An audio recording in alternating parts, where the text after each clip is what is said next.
Always tempted to call the company that did the dark matter Acidine, but it's not called Acidine. I'm just always tempted to call it Acidine, so I'm just gonna call it Acidine, right? Acidine, Acidine, Acidine. What's going on, guys? We're talking Agent Carter, season 2, episode 3, Better Angels, and this is just a regular review, so no spoilers here, just to really get my thoughts. Because honestly, I think the beginning it was a slow burn, but it started getting a little bit better, especially towards the end. Like I said, in season 1, the chemistry with Carter and Jarvis is always a delight to see, especially their humor. What we had in this episode was, of course, well, I guess there would be a little bit of spoilers, right? We find out the fate of Dr. Wilks, which is far and most important thing in this episode. It was great to see him. We Yeah, whatever. That's a spoiler. Let's just spoil the shit out of it. I mean, if you haven't seen it, you should check it out. So basically, what happens was Carter investigates Acidine again, finds out that Mrs. Frost is still alive, interrogates her. She wants Carter dead, goes to her husband who's trying to run for Senate or whatever, mayor, whatever he's trying to do.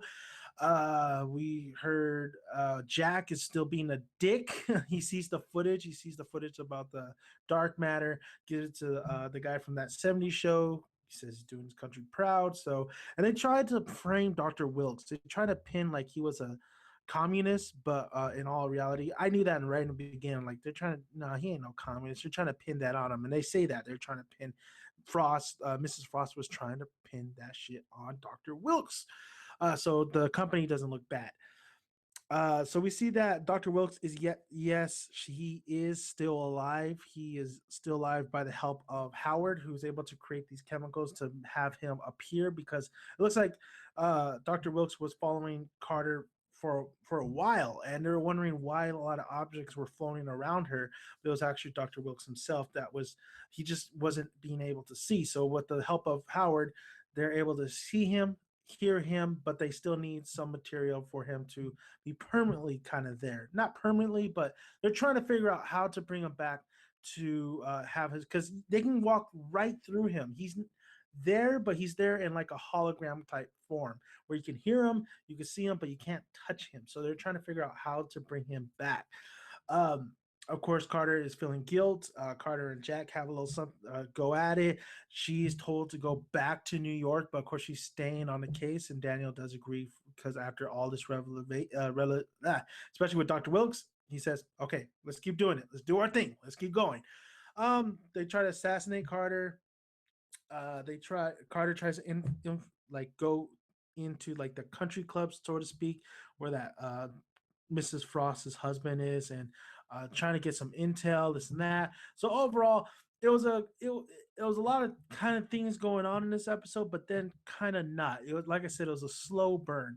I feel like Agent Carter. Whenever I watched this, I was like, damn, the memories back when she was in Captain America, the first one, and even the second one, all and Ant-Man, like all those scenes where she was in the big MCU universe films, always come fluttering back in when I'm watching this show.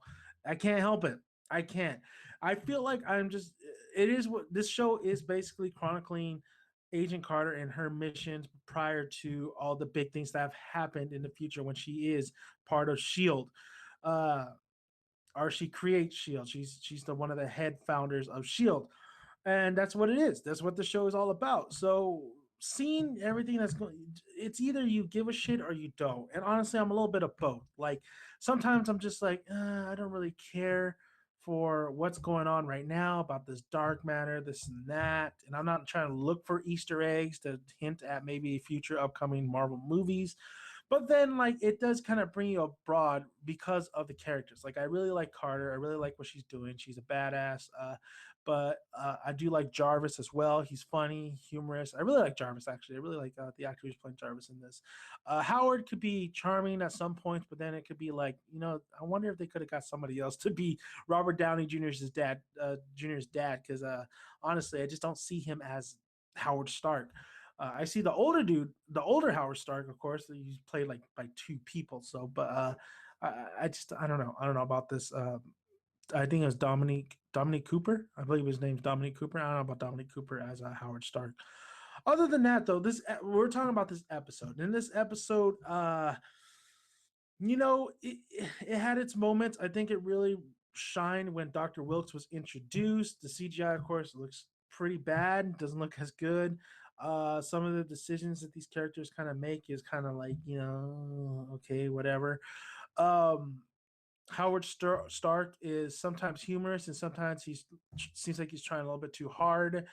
Overall, though, it was a decent episode. It did get me kind of tired, like in the very I don't know because I am tired, or it just got me a little bit tired in the very beginning of the episode where there wasn't really not too much going on. It was just Peggy having to deal with whatever having maybe having Wilks, perish, but Wilks isn't perish. So once Wilks gets introduced, it's it gets more interesting. It definitely gets more interesting, and the aspect of dark matter gets more interesting. And Wilks and Peggy have great chemistry. I think they have great chemistry in the series so far. So this season, I mean, it makes me think like it's not a show that is fantastic by all means. It's a show that, and it's not action packed sometimes. Sometimes it is, sometimes it's not. This episode was a slower episode, but I think what it really has going for it is Carter herself, is the relationship she has, the story overall with Mrs. Frost and her having the ability to absorb people apparently, or just that aspect to it. It doesn't. I don't really care for that. The dark matter and everything that's going on there. Probably because the effects are so bad, and honestly, I don't want to watch something when the effects is that bad because it just takes me out of it. It takes me out of it. It takes me out of that element. But overall, it's an okay series so far. I mean, I am looking. I think really, I think that's what really grabs me. Grabbing me into the show is the relationships and the overall characters that are placed in here. When it comes to the story that they're trying to develop and trying to do right now, I don't necessarily really care for it. I think Agent Carter, she is that of an agent, but it feels like a private investigator type, or Carmen San Diego. Carmen San Diego, it feels like that, like the mood it's setting. But I think the private investigator was well done, handled well done in Jessica Jones. And since we had Jessica Jones, it makes me think like, do we really need another season of Carter since Jessica Jones did it kind of better? But Jessica Jones is in a different kind of time frame, timeline than Carter herself. But overall, this episode was okay. It was fine, slow. Really got me into it once Wilks was reappeared, and once things started kind of moving. But overall, it was an okay episode. It was kind of boring, honestly. It kind of put me to sleep in the very beginning, but it started turning once Wilks appeared. That's all I can really say about it. Sometimes it's funny. I did love the one part where Howard is doing his movie. He's directing, and you see Jarvis and Peggy's in the shot. He's like, "Oh, hey, you got to get it. Go to the side. Go more. You're still in the shot. You're still in the shot." I like that part. I thought that was very funny as well. But overall, I would love to. I just want to see Peggy on the big screen. Honestly, I think she's more of an interesting character when she's involved in Captain America. I think that first Captain America movie that's when we first fell in love with Peggy Carter.